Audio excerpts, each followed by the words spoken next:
नमस्कार दोस्तों, अद्वैत ज्ञान केंद्र में आप सबका एक बार पुनः स्वागत है। दोस्तों, आज की वीडियो में हम नेशनल मूवमेंट के डिफरेंट फेजेस को जानने का प्रयास करेंगे। बेसिकली ये सारे फेजेस इनकी आइडियोलॉजी, कॉम्पोजिशन और वर्किंग स्टाइल के आधार पर डिफरेंशिएट किए जाते हैं। पहला फेज जो था वो मॉडरेट फेज के नाम से जाना जाता है, जो 1885 से लेकर 1905 के बीच रहा। दूसरा फेज 1905 से लेकर 1907 का टाइम पीरियड माना जाता है, जब बंगाल पार्टीशन होता है और जो स्वदेशी मूवमेंट उस पार्टीशन को काउंटर करने के लिए चलता है। वो पूरा फेज एक्शनिस्ट फेज के नाम से या गर्मपंथी चरण के नाम से जाना जाता है। और जो तीसरा फेज था उसे रेवोल्यूशनरी फेज कहते हैं, क्रांतिकारी चरण। इसको डिफरेंट फेजेस, इसके भी डिफरेंट फेजेस हैं। पहला फेज जो है वो 1905 से लेकर 1908 तक का फेज है।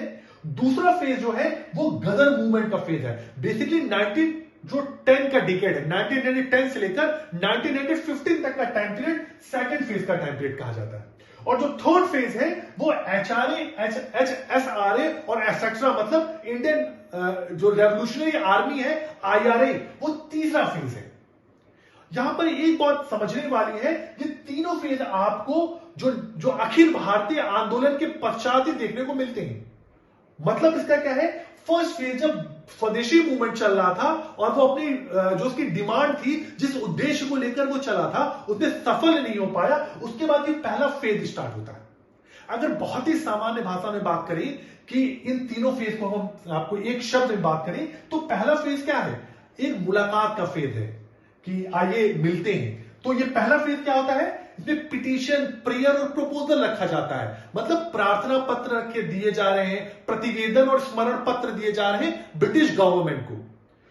दूसरा फेज क्या है, बेसिकली इस फेज में एक्स्ट्रा पार्लियामेंट्री जो टैक्टिक्स है उसको स्थापित करने का प्रयास किया जाता है कि हमें कुछ तो एक्स्ट्रा करना पड़ेगा, क्योंकि संवैधानिक माध्यम से हम अपनी डिमांड को या अपनी मांगों को पूर्ण नहीं कर सकते।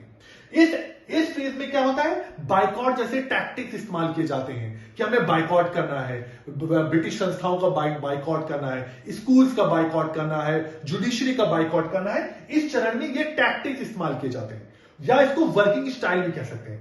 तीसरे चरण में बेसिकली क्या है, जब ये दोनों फेज असफल हो गए, मतलब पहले फेज मुलाकात वाला, तीसरा फेज बातचीत वाला कि भाई साहब अब केवल मुलाकात से काम नहीं चलेगा, कुछ आइए आमने सामने बैठकर बातचीत की जाए, बाइकॉट के थ्रू, समानता के आधार पर। और जब तीसरा चरण कब आता है, रेवोल्यूशनरी फेज, जब बात और मुलाकात दोनों फेल हो गए तो लात की बारी, मुक्के की बारी, मतलब अब क्रांतिकारिता दिखाने का समय आ चुका है। और ये तीनों स्टेजेस में, फर्स्ट फेज में, सेकंड फेज में, थर्ड फेज में, पहला फेज जब स्वदेशी आंदोलन फ्लॉप हुआ, ये फ्लॉप एक एक्चुअल वर्ड अच्छा नहीं है, बट चूंकि वो डिमांड को अपने पूरी नहीं कर पाया, इसलिए हम एक शब्द फ्लॉप कह सकते हैं। इसके बाद रेवोल्यूशनरी फेज स्टार्ट होता है, जिसमें यूथ का पार्टिसिपेशन बहुत ज्यादा होता है और यूथ आउट ऑफ डेस्परेशन क्रांतिकारिता को स्वीकार करते हैं, बंदूक के दम पर क्रांति लाने का प्रयास करते हैं।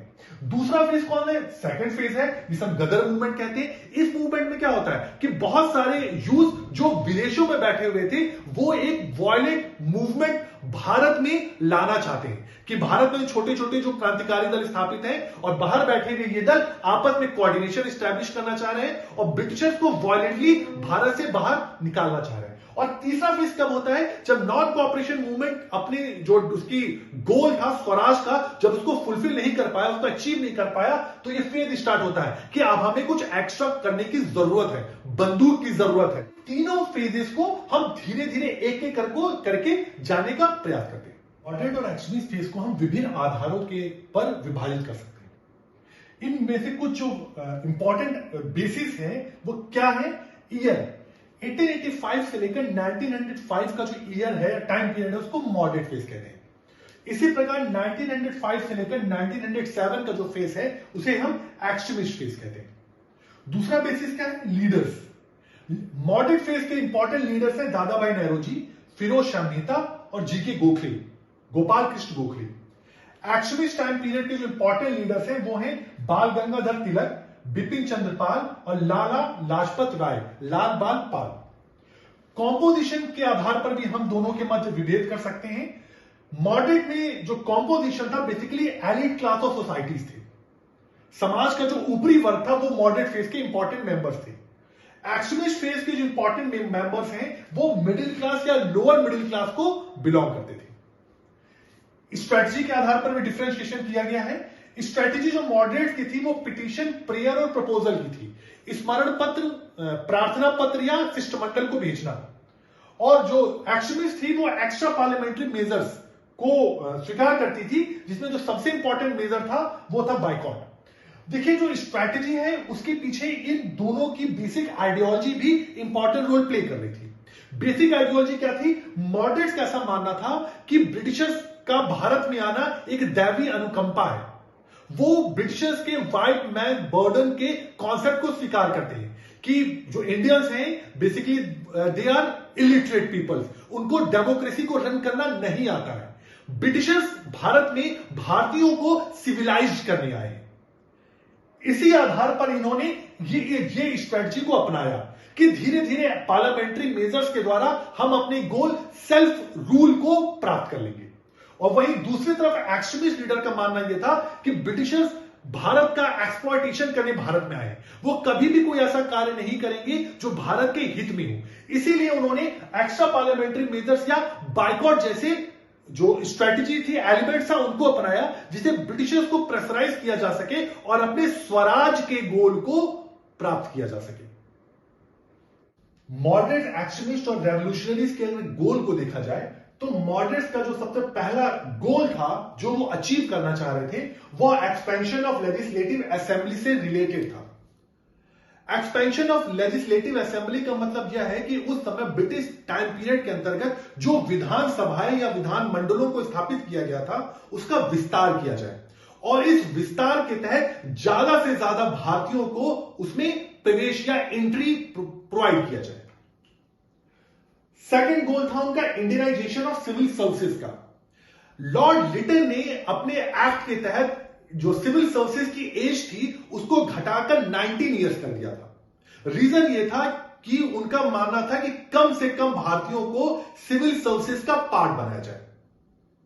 तो मॉडरेट्स का यह कहना था कि यह नीति जो है यह भेदभावपूर्ण है, इसको खत्म किया जाए और जो सिविल सर्विसेज है उसकी एंट्री एज बढ़ाकर फिर से 23 कर दिया जाए। तीसरा गोल क्या था? Reduction in military expenditure. Moderates का यह मानना था कि जो मिलिट्री पर जो एक्सपेंडिचर किया जा रहा है वो बहुत ज्यादा है, जिससे भारत के रेवेन्यू पर दबाव बढ़ रहा है और जो मिलिट्री भी है वो भी ब्रिटिश गवर्नमेंट या ब्रिटिश एम्पायर को स्टैब्लिश करने के लिए है, तो इस रेवेन्यू पर भी कमी की जाए। चौथा गोल क्या था? Abolition of Indian council working in London. 1858 के तहत एक इंडियन काउंसिल को स्टैब्लिश किया गया था जो लंदन में वर्क कर रही थी। बेसिकली ऑफिस उसका लंदन में था बट वो भारत के लिए काम कर रही थी और भारत की रेवेन्यू से ही उसको मेंटेन किया जाता था, जिससे भारत पर रेवेन्यू का दबाव बढ़ रहा था। उसको भी लेकर मॉडरेट्स ने अपने डिमांड किए। और लास्ट इंपॉर्टेंट उनका डिमांड था या कहिए गोल था fair export and import duties. Moderates का कहना था जो एक्सपोर्ट और इंपोर्ट ड्यूटीज है वो भेदभावपूर्ण है। क्यों? क्योंकि भारतीय सामान जो बाहर बेचे जाते हैं उस पर बहुत ज्यादा एक्सपोर्ट ड्यूटी लगाई जाती है, जिससे भारतीय सामान महंगे हो जा रहे हैं और विदेशों में उनका जो कॉम्पिटिटिव नेचर है वो कम हो रहा है। और इसी के कॉन्ट्रेरी जो बाहर से, जो ब्रिटेन से जो भारत में माल आ रहे हैं उन पर इंपोर्ट ड्यूटीज बहुत कम है, जिससे सामान सस्ते हैं और उनकी कॉम्पिटिटिव वैल्यू बहुत ज्यादा बढ़ जाती है और धीरे धीरे ये क्या कर रहे हैं? इंडियन मार्केट पर अपना कंट्रोल कर रहे हैं। तो अगर एक वन वर्ड में बोला जाए तो मॉडरेट्स का क्या मानना था कि अकॉर्डिंग टू मॉडरेट्स जो ब्रिटिश या कहिए जो अन ब्रिटिश गवर्नमेंट या रूल इंडिया में स्टैब्लिश है उसको वो खत्म करना चाह रहे हैं। वो ब्रिटिश गवर्नमेंट के अगेंस्ट नहीं है, वो अन ब्रिटिश रूल के अगेंस्ट है, जो अन ब्रिटिश रूल भारत का एक्सप्लॉयटेशन कर रही है। जैसा कि आप सबको पता ही होगा कि दादा भाई नौरोजी ने अपनी book un British rule in India, poverty under un British rule in India के तहत ही ड्रेन ऑफ वेल्थ के जो कॉन्सेप्ट है उसको एस्टैब्लिश किया था, जिसके अंतर्गत क्या हो रहा है कि भारत का वेल्थ धीरे धीरे ब्रिटेन की तरफ शिफ्ट हो रहा है। ड्रेन ऑफ वेल्थ के कॉन्सेप्ट को मैं एक दिन आपको बहुत आसान शब्दों में भी समझाने की कोशिश करूंगा। तो ये सारे गोल्स थे जो मॉडरेट्स अचीव करना चाह रहे हैं with the help of their demands. एक्शनिस्ट का क्या ये डिमांड या गोल है? स्वराज। एक्शनिस्ट जो लीडर है बाल गंगाधर तिलक, उन्होंने क्या कहा था? Swaraj is my birth right and I shall have it. Swaraj मेरा जन्म सिद्ध अधिकार है और मैं इसे लेकर रहूंगा। तो अल्टीमेट गोल क्या है? स्वराज, अपना खुद का रूल, स्व राज, अपना रूल जिसे ज्यादा से ज्यादा भारतीयों द्वारा संचालित किया जाए। हालांकि उन्होंने यह स्पष्ट नहीं किया था कि इस स्वराज के अंतर्गत ब्रिटेन को भगाना शामिल है या ब्रिटेन के अंडर ही स्वराज स्टैब्लिश करने की बात है, क्योंकि बहुत सारे कॉलोनीज में ऐसा देखा गया कि ब्रिटेन एक अम्ब्रेला की तरह काम कर रहा था और उसके अंतर्गत उन कॉलोनीज के खुद के रूल थे, जैसा कि हम होम रूल मूवमेंट में आगे देखेंगे, जो बाल गंगाधर तिलक द्वारा ही संचालित किया गया था। तो एक्शनिस्ट किसको अचीव करना चाह रहे हैं? स्वराज को। और रेवोल्यूशनरी का गोल क्या था? ये डिफाइन नहीं है। डिफाइन क्यों नहीं है? क्योंकि रेवोल्यूशनरीज को खुद नहीं पता था वो क्या करना चाह रहे हैं, वो क्या अचीव करना चाह रहे हैं। बेसिकली रेवोल्यूशनरीज के गोल को समझने के लिए हमें यूथ के माइंडसेट को समझना होगा। यूथ कैसा होता है? यूथ बेसिकली बहुत ही रेडिकल चेंजेस लाना चाहते हैं। जब उन्हें लगता है कि व्यवस्था एक्सप्लॉयटेटिव हो रही है, शोषणकारी हो रही है और एक्सट्रीमिस्ट या मॉडरेट तरीकों से हम उस शोषणकारी व्यवस्था को समाप्त नहीं कर पा रहे हैं, तब वो रेडिकलिज्म की तरफ जाते हैं, रेवोल्यूशनरीज की तरफ जाते हैं। इसका जो सबसे बेहतरीन एग्जाम्पल है वो रंग दे बसंती मूवी है। आप सबने देखी होगी, अगर नहीं भी देखी है तो एंड के 15 से 20 मिनट मूवी देख लीजिएगा, आप इस रेवोल्यूशनरी आइडियोलॉजीज को आसानी से समझ जाएंगे। तो बेसिकली आइडियोलॉजी क्या है? मैं अगर उस मूवी के अकॉर्डिंग ये समझाने की कोशिश करूं कि जब डीजे या आमिर खान और गैंग को लगता है कि व्यवस्था शोषणकारी है और उसको एक्शनिस्ट या मॉडरेट टैक्टिक्स या स्ट्रेटेजी से वो व्यवस्था में परिवर्तन नहीं ला पा रहे हैं, तो वो क्या कहते हैं? वो कहते हैं अब हमें बंदूक का इस्तेमाल करना है। उस बंदूक के इस्तेमाल करने से वो क्या अचीव करेंगे उनको ये नहीं पता है, बट उनको ये पता है कि अब हमें बंदूक इस्तेमाल करना होगा। और इस बंदूक की मदद से, जैसा मूवी में दिखाया गया है, वो उस टाइम पीरियड के जो शायद विदेश या फॉरेन अफेयर्स मिनिस्टर है उनको मार देते हैं, क्योंकि उनको लगता है कि उसी की वजह से उनकी दोस्त की डेथ हुई है। और बाकी मूवी है, आप जरूर देखिएगा, बहुत ही यूथ के लिए बहुत ही मोटिवेटिंग मूवी है कि अगर आपको व्यवस्था बदलनी है तो आपको व्यवस्था का अंग बनना होगा। तो जितने भी एस्पिरेंट्स हैं उनको ये मूवी जरूर देखनी चाहिए, जिससे आपको यूथ के एक माइंडसेट पता चलेगा। क्योंकि धीरे धीरे जब हम यूथ होते हैं और जब हम एक्सपीरियंस गेन करते हैं, तब हमें समझ में आता है कि केवल बंदूक के दम से हम व्यवस्था को चेंज नहीं ला सकते। हां, हम व्यवस्था पर प्रेशर स्टैब्लिश कर सकते हैं, उस पर दबाव बना सकते हैं, बट हम परिवर्तन नहीं ला सकते, जैसा कि आपको भगत सिंह की आइडियोलॉजी में देखने को मिलेगा। जब मैं पढ़ाऊंगा तो आपको डिटेल में बताऊंगा कि बेसिकली रेवोल्यूशनरीज की आइडियोलॉजी है क्या, और Bhagat Singh with the passing of time उनकी आइडियोलॉजी में कैसे चेंज आ रहा है। तो इस प्रकार हमने मॉडरेट, एक्सट्रीमिस्ट और रेवोल्यूशनरीज के मध्य अंतर को विभिन्न पैरामीटर या विभिन्न आयामों के अंतर्गत देखने का प्रयास किया। तो आपको यह वीडियो कैसा लगा, कमेंट करके जरूर बताइएगा। और मैं ऐसे कोशिश करूंगा कि आपको आसान शब्दों में कुछ ऐसे इंपॉर्टेंट फैक्ट्स और कॉन्सेप्ट को समझाऊं जो आपके आने वाले एग्जाम में बहुत ही ज्यादा फ्रूटफुल हो। तो आज के लिए धन्यवाद, मिलते हैं अगले वीडियो।